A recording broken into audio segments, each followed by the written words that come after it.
नमस्कार दोस्तों, मैं प्रेमनाथ शुक्ला आप सबका बहुत बहुत स्वागत करता हूं आपके अपने चैनल पर।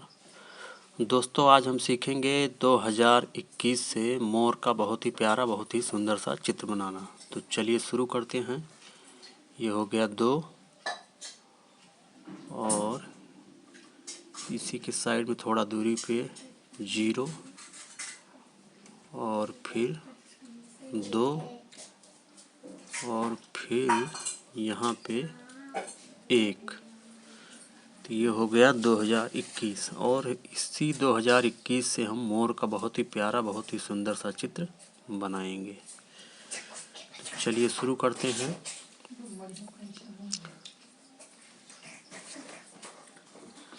और वीडियो को आप लास्ट तक देखिएगा, बहुत ही प्यारा, बहुत ही सुंदर मोर का चित्र बनेगा। और वीडियो पर अगर आप पहली बार आए हैं तो चैनल को सब्सक्राइब कीजिएगा, साथ में बेल आइकन है उसको भी प्रेस कर लीजिएगा, ताकि मेरी अगली कोई भी वीडियो आए तो उसका नोटिफिकेशन आपको तुरंत मिल जाए।